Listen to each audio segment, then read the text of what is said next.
You're listening to Expat Radio, your worldwide friend.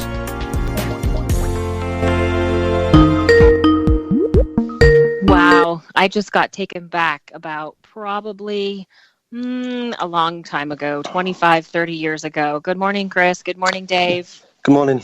Morning, Chris. How are you? Yeah, very well. Thank you. Yourself? Very well, sir. Very well. I'm just getting out of my leotard now after the Rosemary's giving me the full workout here.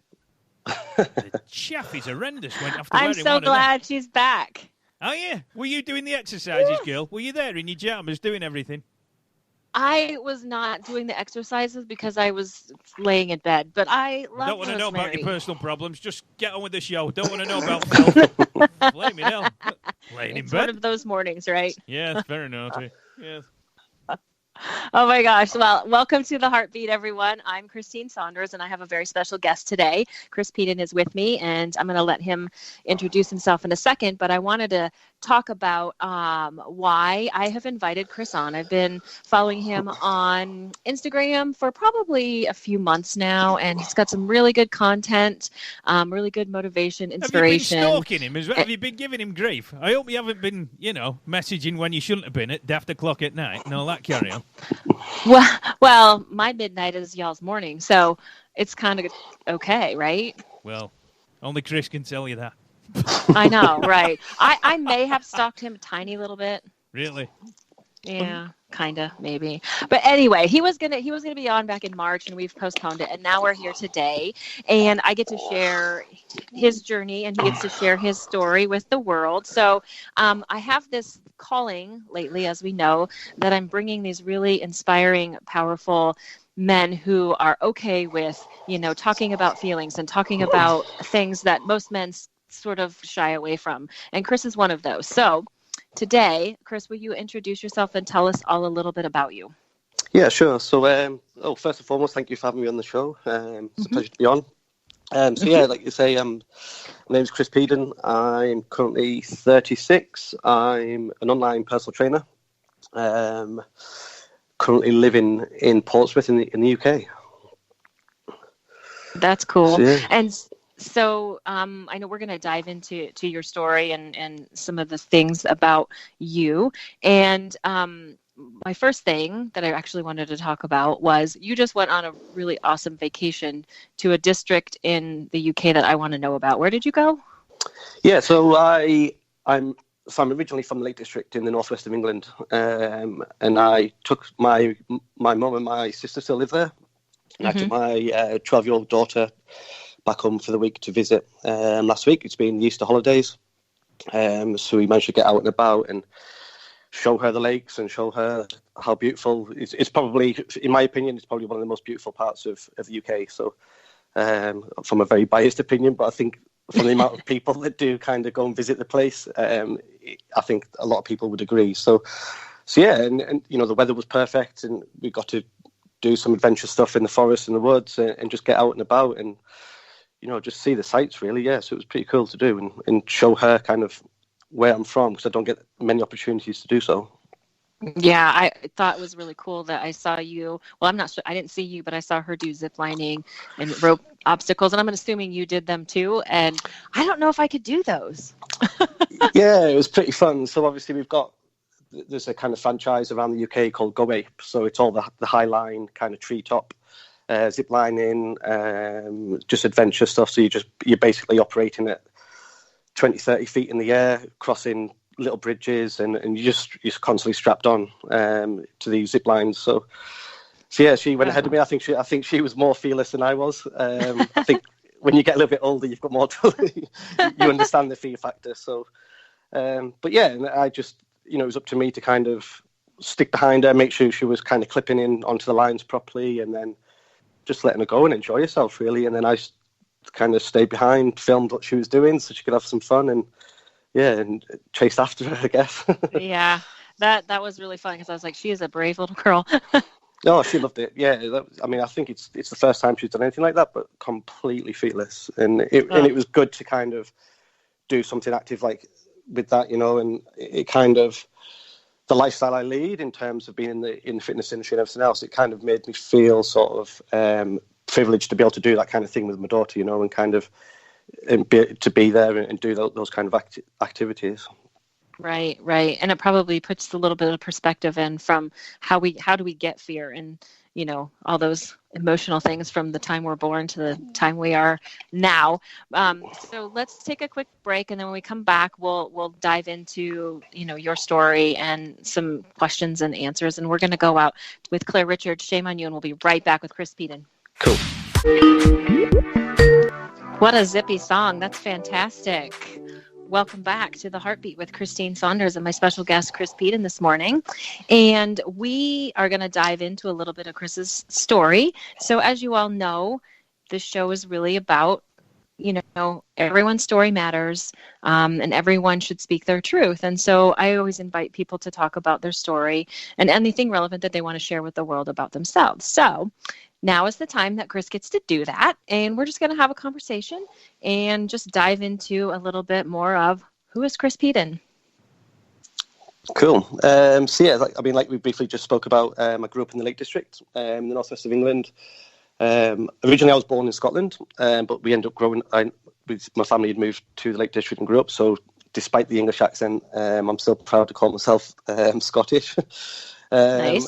Left school at 16 and I joined the Royal Navy straight away at the earliest opportunity I could. It was something I knew I wanted to do from probably the age of 14, with my granddad having been in the Navy. Joined there. That led me to come down to the south of England, going through all my different bits of training. Joined as an engineer originally. And then about 3.5 years in, I transferred over to be a physical training instructor in the Navy, which is, we are ourselves, and the UK, Australia and New Zealand followed suit from us, and they kind of replicate a few things similar to how we operate. And we're the only 3 military forces that have kind of physical training instructors.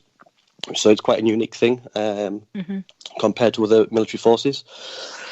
And from there, I spent 15 years in the military, up until the age of 30, and kind of hit my half pension stage, and then had too many ifs, buts, whats, and maybes, because I'd never really, experienced the kind of the outside world, and what it was like. You just kind of, you looked after from day one till day whenever, and it was kind of, okay, I've got 10 years left to do. 10 years service.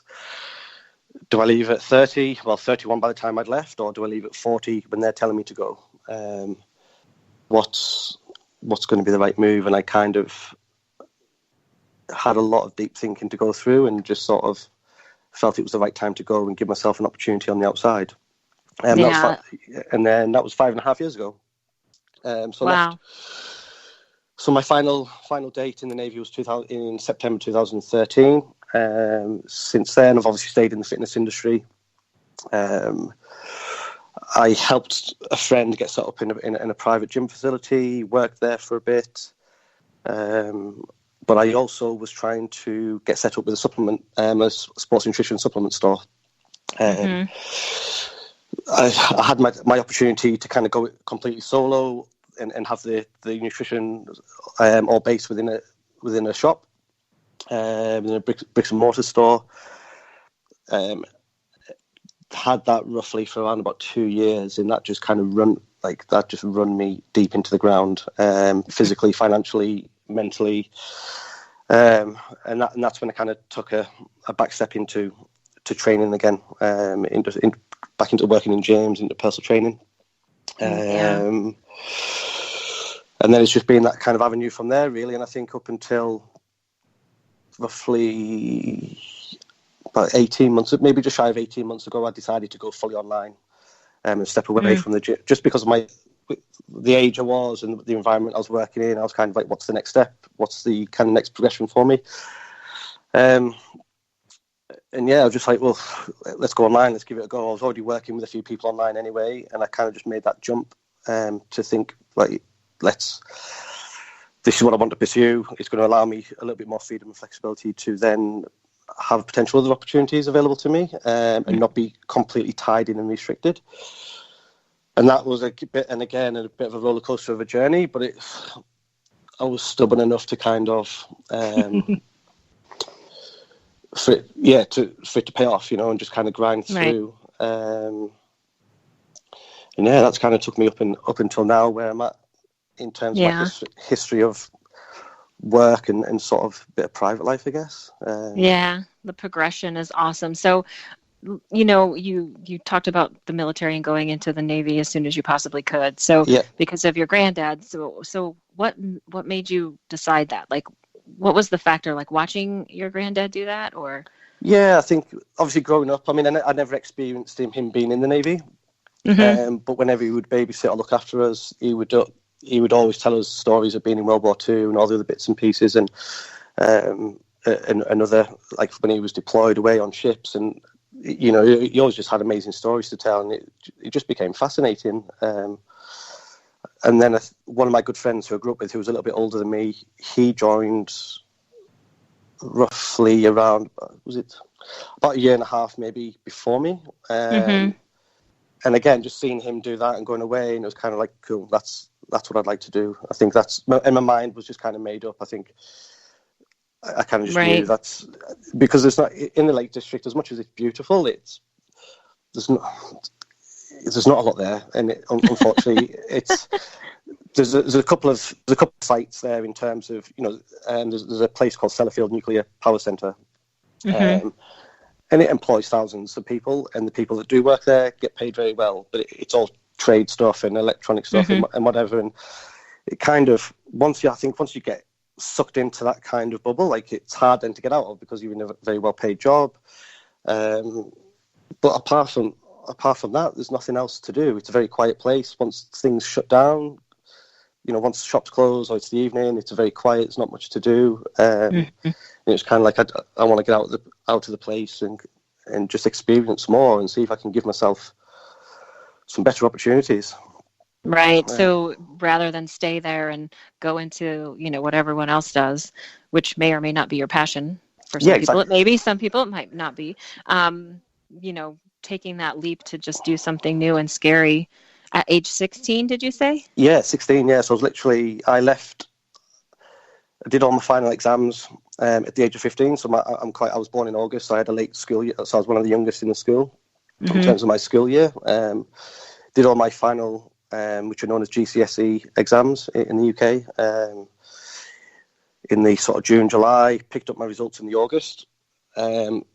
So I think as soon as I'd finished my exams, I was doing my entrance exams to the Navy in roughly June or July. So I was 15, applying and going through all the interview process and all the entrance exams. And then they were like, "Well, you're a young, immature, naive boy," kind of thing. And let's give you a couple of months. So they gave me until November. Essentially, it was like, "Look, you need to we appreciate your enthusiasm, but we want you to still get your head around the fact that, you're going to be leaving home, you're joining a military force and everything else. Your entrance date won't be until November." So I had to hang around then. So I picked up all my exam results and had to hang around until November, until I joined. Yeah, 23rd of November, 1998 it was. Wow. Yeah. So, you were saying that particular Navy has the fitness instructor, which is kind of unique. Yep. And do you think if you wouldn't have had that opportunity, you would be doing what you're doing today? No, not a chance. I mean, even joining up, I was adamant I wanted to be an engineer. I wanted to trade. I wanted to learn something. I wanted to pick up a skill that could be useful.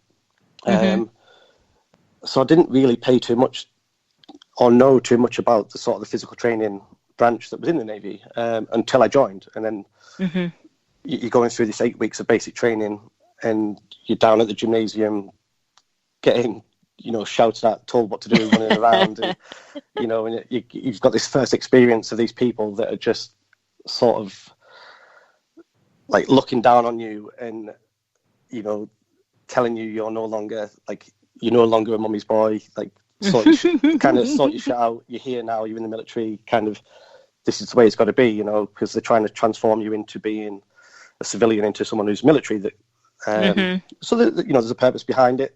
The way you obviously could get treated back then in the 90s is completely different to how things would be now. Right. But I don't regret that. The guy, actual physical trainer that took me through. I mean, I think you speak to anyone who joins up, and they all hate their PTI because of the way they are. They're very sort of, bossy, overpowering, and it's that first experience of it. But, not a lot of people like to be shouted at. So, but years down the line, once I actually became a PT, I've always been naturally sporty, so that kind of became the natural progression for me. Yeah. Being on the ship, I was always doing circuits on the ship, playing sport for the ship and everything else, and it was kind of like, yeah, this seems like it would be more of a suitable job for me than being in an engine room getting dirty. So, and from that, I got to know the guys that were taking me through all the training cycles I went through, and they were great guys. It's just, that's the image you had to be for the position you're in, for the authority to instill some discipline into people and instill some fitness into people, essentially, because there's a set criteria that people need to meet, from day one to the end of the 8 weeks. There's set criteria fitness-wise and everything else, exam-wise and discipline and marching and whatnot, that you have to meet across those 8 weeks. So they're not really being an arsehole. It's just right. Don't get me wrong. Some are for the sake of it because they know they can, because that's the position they're in. Right. But it's like, no, that's just the job we have to do. It's the person we have to be to get you to be the person we want you to be and we need you to be, essentially. So. Right.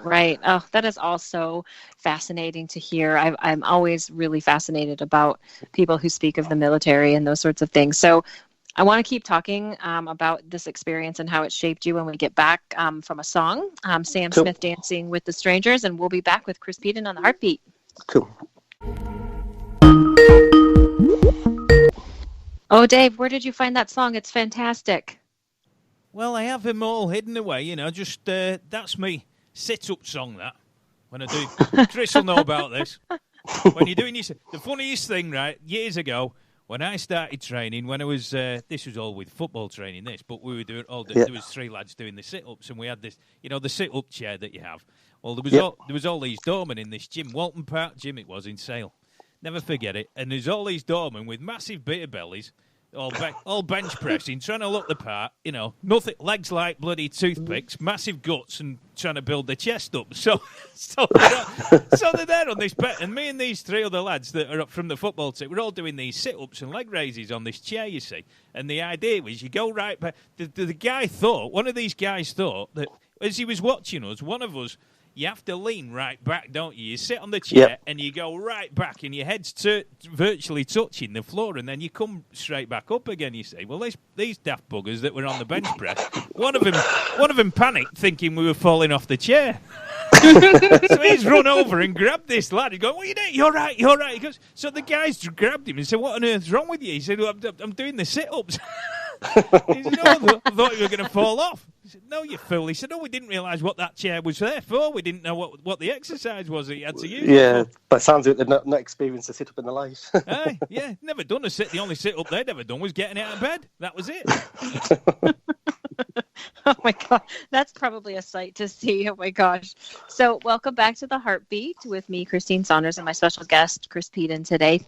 And we're going to keep talking about his experience in the Navy and the Royal Navy. Sorry, I want to make sure that we're clear on that. And, I think one thing, when you and I were talking pre-show, you have recently had, this shift in your approach to life, and it's about your mindset and those sorts of things. And I'm curious, when you're faced with things in your life, in your world, how does your military experience help?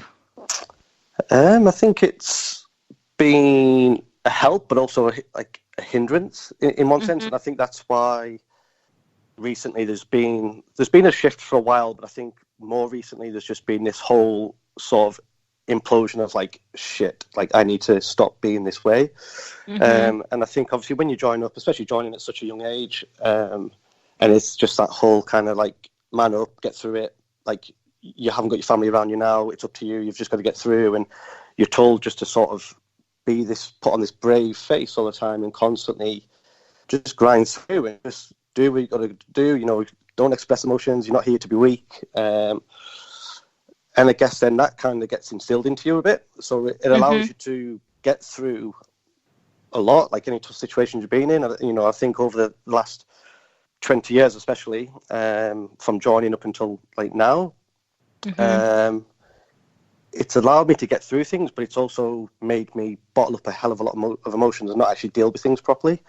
So, so everything from like any setbacks, any deaths in the family, any setbacks with work, and when I lost the shop, or any previous relationships or whatever it may be, like I've just always built this wall up, and I've always kind of like never showed that emotion and never allowed myself to be vulnerable or allow or talk about things, because it was always like I've hidden behind this mask of like, I'm just Chris Peden, I'm Chris Peden the trainer, I'm Chris Peden the athlete.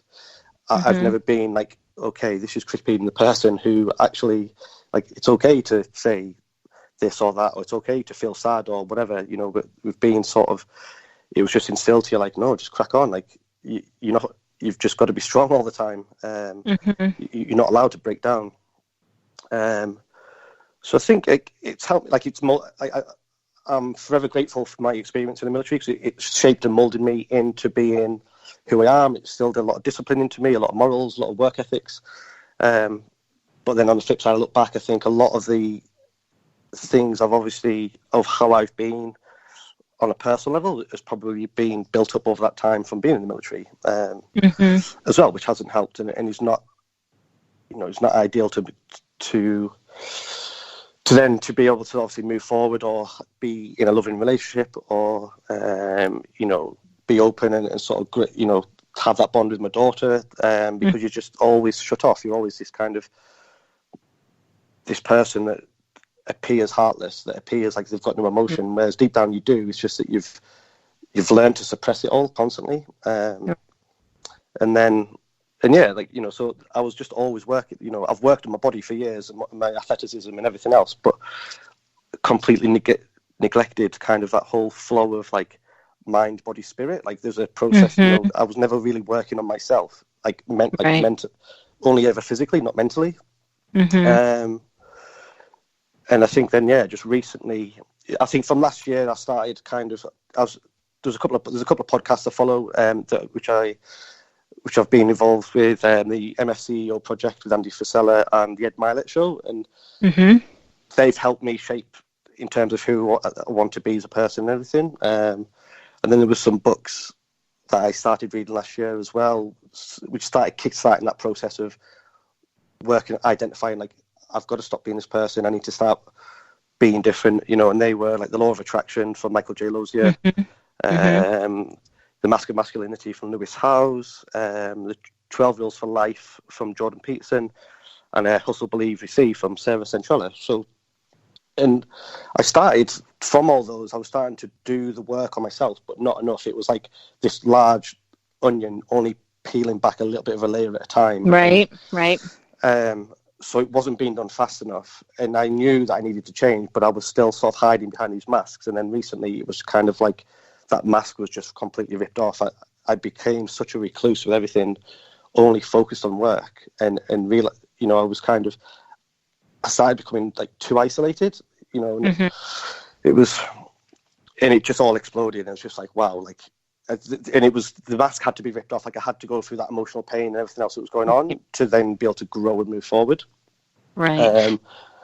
Do you remember that moment when you're like, I'm not going to do this anymore? Like, what made you pick up that book? What made you listen to that podcast? Was there like a defining moment? And you don't have to share what that exactly is, but was there a moment, or was it like a progression of moments? I think it was just like, over time you get pointed in that kind of direction, and it's like, these are the things that you're seeing that you feel will be worthwhile. And it was, yeah, just and like you say, yeah, constant progression of little things over time, and you're sort of like, right, I can't.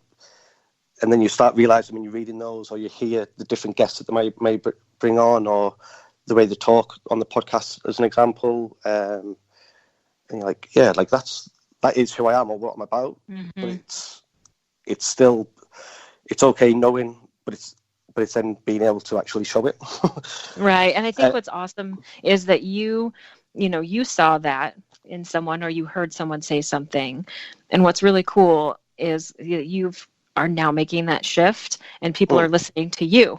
And I don't know if you realize that, but people do. They may not tell you, but people are listening to you. People read what you put on Instagram, and they're inspired. So you are like carrying on sort of that torch for, specifically in this situation, probably mostly men, to say, hey, if he can, show his emotions or, talk about feelings or whatever, I can do that too.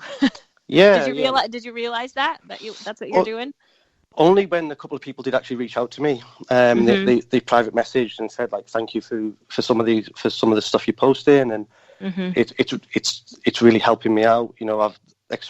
Just they're experiencing sort of maybe similar things we're going through and not being willing to express. And I think we've gone through years of, as males especially, like it's not cool to show emotion. Like, you just bottle everything up, like, just man up, just do whatever. And I think, like, okay, yeah, in certain situations, yeah, you just, male or female, just toughen up. Just toughen up and crack on. Yeah, you've just got to grit your teeth and get through it. But that's not always the case. Like, sometimes you do need to have the courage to sort of, like, just to have some of these conversations with either yourself or with friends or family or your partner, if they've got one involved in your life.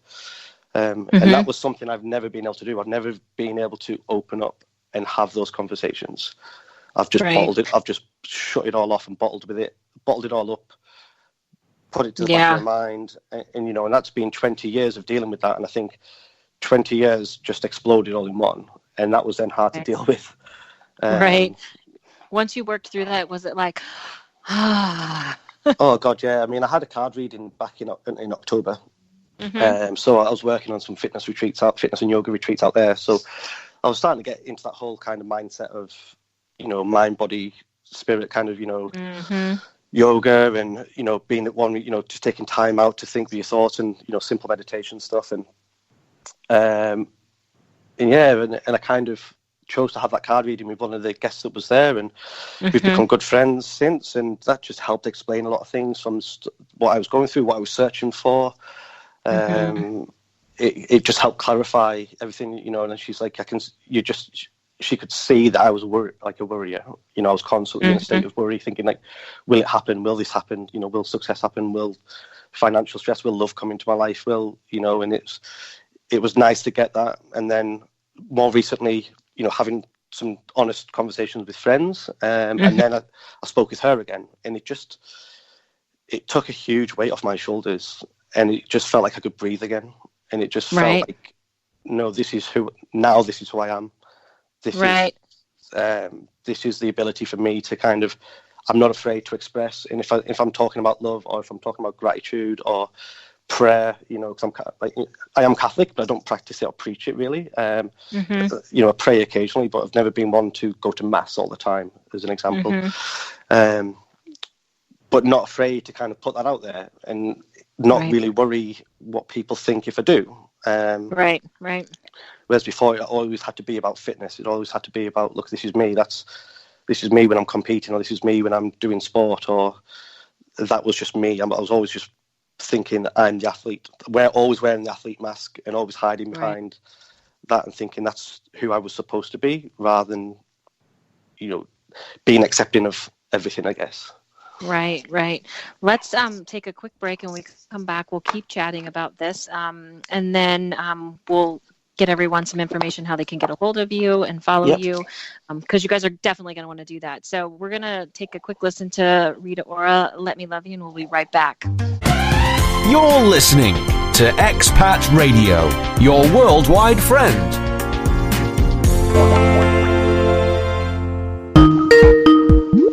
That is the most happiest song I think that I've heard all morning. I love that song. Do you? I do. It makes me want to dance. I was actually dancing. I'm not gonna lie. I've got the Wombles of Wimbledon. I can put that on for you if you want. You haven't. That's even better. You'll love that. If you want to be that's happy. taking it back, isn't it? Chris is going, oh my God, don't drag that out, for Christ's sake. Oh my gosh. Welcome back to The Heartbeat with Christine Saunders and my special guest, Chris Peden, today. And I am so grateful and thankful for the over 82,000 1,000 people listening across the globe today. Thank you so much for tuning in and listening to us today. We really appreciate it. So, Chris, you used to do like long distance cycling. Is that correct? And now you've gotten back into it? Yeah. So for years, like I've grown up playing kind of many sports, mainly sort of football and rugby league as I grew up as a teenager and everything. And then when I joined the Navy, I kind of got lost a bit and sort of never really stuck at one thing. I played a bit of rugby again for ships and a bit of football, and that was it. And then I kind of found cycling in around about 2005. Just I was living in one area, I was living in one part of town, and it was like, cool, it's coming up to the summer. My work was 10 miles away, and we were all talking. We were working in the gym as PTs, and we're like, cool, we'll get bikes to ride to work in the mornings. And I'd always loved cycling. Like my dad was a cyclist. He transferred over from being a runner to a cyclist because he developed arthritis in his hips, so he needed something that couldn't affect the pain and everything. And I'd always watched the Tour de France growing up as a kid. But I've just never really done it. It just wasn't. In the Northwest, cycling wasn't really, especially in the sort of 80s and 90s, wasn't a big thing. It was always, it's rugby league or it's football or rugby union, depending on where you kind of grew up. But but then I just kind of fell in love with it, and it just took off from there. Got involved, managed to get ride to a fairly okay level, I guess. And then when I left the Navy, it just kind of, in fact, in 2011, 2012, I've always been based in Portsmouth, and then I was drafted. My last 2 years in the Navy were down in Cornwall, it's like literally a 4-hour drive, like 200 miles trip, I think, and it's quite country roads, so it takes around 4 hours. And then the amount of travelling I was have to do to get back to see my daughter all the time. Just on top of that, with racing and the cost of racing and the travel to races, something had to give, and I was just like, I can't commit to racing anymore. So the racing stopped, but the cycling never, until I left the Navy. And then it was kind of like, oh God, I've got to do a real job now and work like 6 days, work 6 days a week and work extra long hours, and and again like that. Then the cycling had to give up, and because I was working in a gym, and I'd always trained and I'd always lifted weights.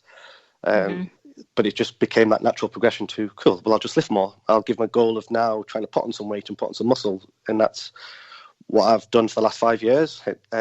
So I had that transition of changing transforming my physique. But the passion for cycling was always still there. I just never rode. And then I told myself like a year ago, I need to get back in. Like, I love cycling. That's my biggest thing that I miss from my fitness. And I might not never race again, but I just want to ride. And then... So since December, I've been back on a bike, and I'm loving, like, and the opportunity to get to ride out. I'm loving, because it was always used to be my escape. It just, if I had a bad day at work or whatever it may be, if I was going through something, cool, earphones in, get onto the country lanes, and then just sort of ride, kind of be one with my thoughts and just get out and just forget about things. Right. So and then so it's been nice to get back on the bike, and I'm enjoying it. That's super awesome to be able to come back to something, because now you've got this arsenal. You've got, like, you're in touch with, whatever you've got going on. You have this new freedom. Now you can cycle and have that too. So that's awesome. I totally dig that whole vibe. Cool. And I want to make sure that we tell people how to follow you and how to get a hold of you. I don't want to run out of time. So let's do that now. And then if we have time after that, we'll ask a couple more questions. But how can people get a hold of you? Yeah, so probably my main would be the Instagram. My tag is Chris Peden 82, and that's probably the best place. That's where I'm most active. That's where I post the majority of my content, both on my stories and obviously with my main feed. So that would be the best place, really. And then if somebody wanted to work with you doing personal training and those sorts of things, they just message you there and get you that way? Yeah, so on there, obviously, my account setup was a business account, so you can email me, or my phone number's there through the links, or actually in my biography there's a link to a contact, like an online application form, so they can either DM me through it, they can email me, or there's that online link directly there to get in contact. Awesome. And say your Instagram again. Chris Peden 82, so ChrisPeden 82. Awesome. Make sure that you guys follow him because he's got some awesome content, and he does post a lot, and it's really inspiring, and I really dig that. So we have about 6 minutes left, and I have a couple of questions. Cool. And Dave, I'm bringing back the question that I've asked everyone in the past, but I haven't for the last few weeks. But here's my question to you. What is the difference between bravery and courage? Ooh, good one. I would say, I think courage is the ability to kind of like start owning our own bullshit. Excuse the phrase, swearing, and I think like just start accepting our own flaws and have the ability to have those tough conversations with ourselves. Like who are we staring back at in the mirror, and about figuring out who we are and who we want to be, like who we should be. And I think then like the bravery is taking action in that, as in like not feeling fearful of expressing who we really are and actually putting yourself out into the world and starting to become sort of vulnerable with that and not really, like I say, just taking those actionable steps forward to go like, this is me, this is who I am, clean slate, you know, and just starting to be sort of true to yourself, I think. But before that, like I say, I think you have to be able to stare back at that person in the mirror, you know, whether it's mentally, emotionally, whether it's physical, going like, I need to change and get healthier and fitter, and then have the courage to have that conversation with yourself, and then be brave enough to follow it through, and like day one foot in front of the other. Let's do this.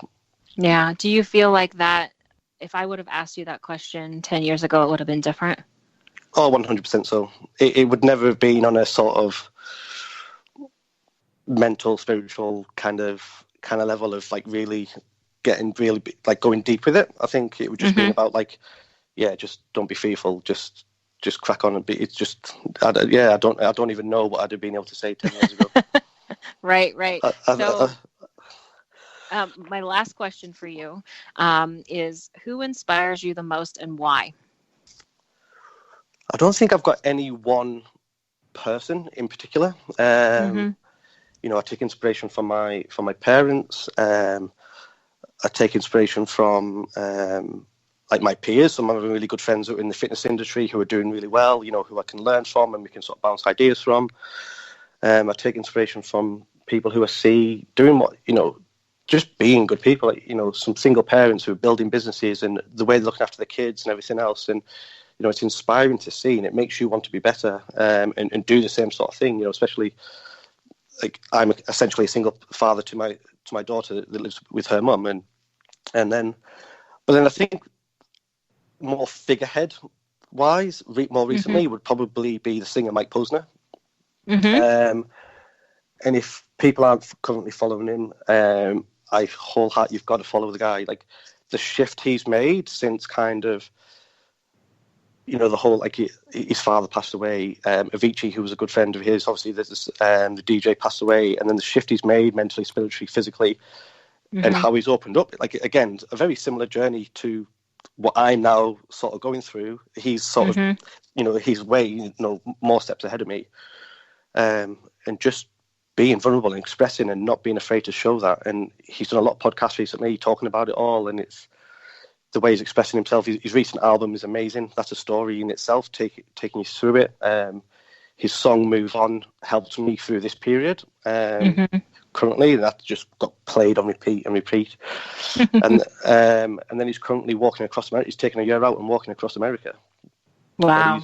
Just to raise awareness, just because he can. And he feels like that's his calling to do so. Right. So I think that's so awesome that people just, you know, here's what I feel, here's my purpose right now. I'm just going to go for it. It's that actionable thing, which is awesome. Well, I'm going to look him up because I think that you've posted about him before. So everyone, again, we're going to go to song here in about a minute. And thank you, Chris, for being here with me today and sharing this space with me. You're welcome. Dave, thanks for having us on. It's awesome to be a part of the All Day Special with you. You're very welcome. On Expat Radio. Well, Yep. keep talking for another minute while I get this song lined up because I want to put this on now, you buggers. Now I know that's going to be... I was like trying to get this like right on, and like I'm still practicing with this, and I'm going for it. And so yeah, we'll keep talking about music. I know that music inspires you, and music inspires me. So I'm super super excited that I now have a new artist that I can listen to today. So that jazzes me. I'm going to find that song, Move On, and just maybe play it on repeat. Yeah, we'll play the whole album. So he wants, even in the beginning, in the introduction, it says like just put 40 minutes aside. It's just because it's a story through everything, and then put the Move On repeat afterwards. Awesome. But yeah, Sweet. it's a very inspiring album. It's amazing. Cool. Awesome. Well, I think our time is up again. Thank you, Chris and Dave. And we're going to go out. I think we're going to go out with Ollie Murs' Feel the Same. And we will be back next week on The Heartbeat. Thank you all. Have a great day. Bye-bye. We're not going to go out with that. We're going to go out. We're not. You're surprising us. We're going to go out with... I want to go out with Move On. So that's what I was trying to line up for you, you buggers. Oh, well, you surprised us. Well, I've got to do something, haven't I, for a living? Introduce it now. You can go for it now. Okay, Chris, you introduce it. Okay, so the final song of this show will be Mike Posner, Move On. Sweet. Thank you all. Thank you. Adios. Bye.